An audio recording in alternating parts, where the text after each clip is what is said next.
Hello guys, good morning. This is CMA Pradeep Dhyani and welcome to my channel. So guys, CMA foundation की paper number 2 का हम cost accounting कर रहे थे। 20 marks हमें कवर करने हैं जो आपको मिलने ही मिलने हैं। आप मेरे इस पर बस बने रहिएगा। तो हमने जो अब हम स्टार्ट करने जा रहे हैं मैनेजमेंट अकाउंटिंग। तो दोस्तों, क्या होती है मैनेजमेंट अकाउंटिंग? अगर आपको पता होगा, आपने अकाउंट्स में देखा होगा कि there are 3 types of branch of accounting: financial accounting, management accounting और कॉस्ट अकाउंटिंग। तो कॉस्ट अकाउंटिंग पढ़ रहे हैं हम, उसी में एक छोटा सा टॉपिक है मैनेजमेंट अकाउंटिंग क्या होता है। दोस्तों, फाइनेंशियल अकाउंटिंग होता है कि आप अपनी साल में पूरी होने वाली ट्रांजेक्शन्स को, फाइनेंशियल ट्रांजेक्शन्स को रिकॉर्ड करोगे और आप लास्ट साल के अंत में देखोगे कितना आपको प्रॉफिट और कितना लॉस हुआ है। Financial accounting. कॉस्ट अकाउंटिंग में कॉस्ट रिकॉर्ड आप देखते हैं, कॉस्ट ऑफ प्रोडक्शन कितनी है, यानी किसी सामान को बनाने की कितनी कॉस्ट आई है, आप कॉस्ट अकाउंटिंग में देखते हैं।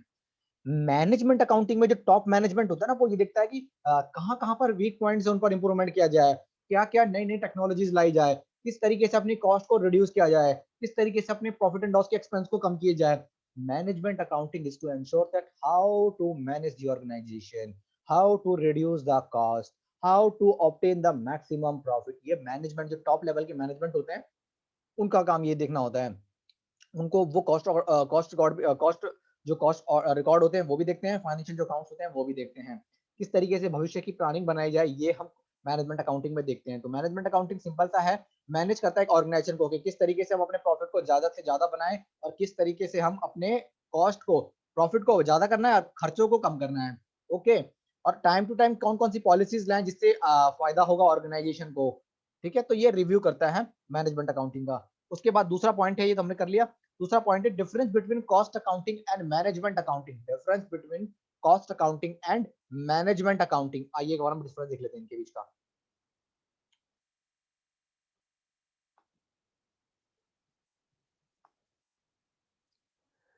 ये हो गया हमारा कॉस्ट अकाउंटिंग और ये हो गया मैनेजमेंट अकाउंटिंग। दोस्तों, deals with, it deals with ascertainment, allocation, apportionment and accounting of cost. यानी कॉस्ट अकाउंटिंग में केवल कॉस्टिंग दिखा जाता है कि किस तरीके से हम कॉस्ट रिकॉर्ड को मेंटेन करें, किस तरीके से अपॉर्चनमेंट करें, यानी बांटें कॉस्ट को। It deals with the effect of impact of cost on the business, यानी इस कॉस्ट से बिजनेस पर क्या इम्पैक्ट आएगा वो दिखता है मैनेजमेंट अकाउंटिंग।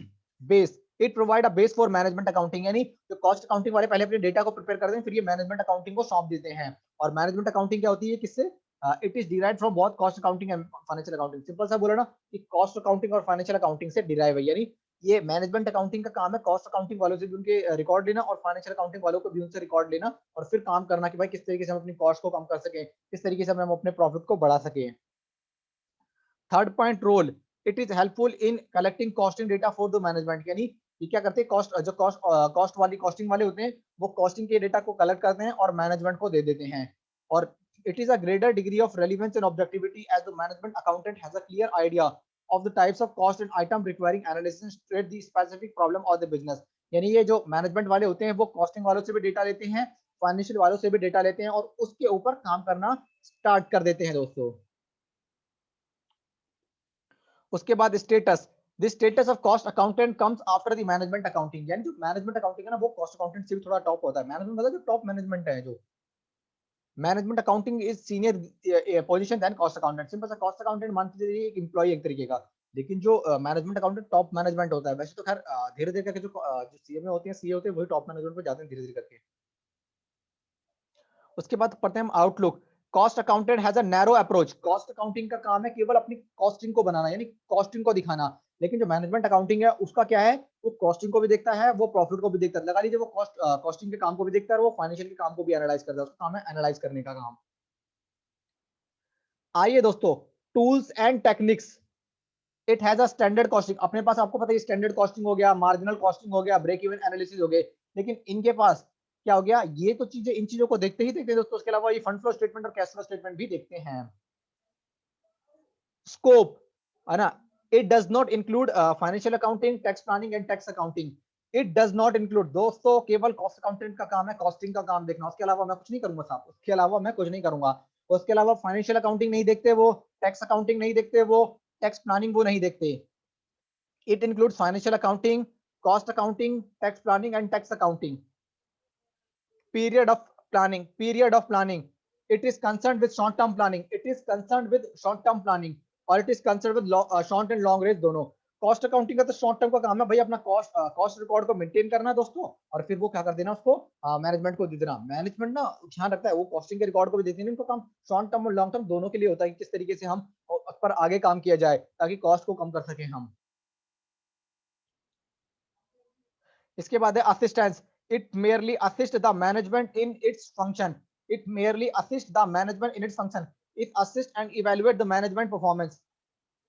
कॉस्ट अकाउंटिंग में it merely assist the management in its function और it assist and evaluate the management performance, it assist and evaluate the performance management. And आइए दोस्तों आगे देखते हैं अब हम। एंड दोस्तों हम आगे हम देखना चाह रहे हैं कि अब हम इसके अगले कुछ पॉइंट्स पढ़ते हैं, ठीक है ना दोस्तों। इन पॉइंट्सों को हम कवर कर रहे थे पहले, ये जो हमने पॉइंट्स पढ़ लिए हैं तो अब इनको देखते हैं अब हम आगे। Approach, it is a historical approach, it is a historical approach और it is a futuristic approach, it is a historical approach and it is a. आइए दोस्तों अब हम देखते हैं अपना point number 10, approach. In it historical in its approach, ये historical होता है भैया, हिस्टोरिकल डेटा देखता है कि कॉस्टिंग का क्या नाम है उसका, वही पुरानी कॉस्ट कितनी थी, कितनी पुरानी कॉस्ट थी। It is futuristic approach, management accounting future पे डिपेंड, फ्यूचरिस्टिक पॉइंट देखती है कि किस तरीके से भविष्य की अपनी कॉस्ट कम की जा सके। अभी जो हो गया तो हो गया, लेकिन किस तरीके से इंप्रूवमेंट पॉइंट्स किए जाए।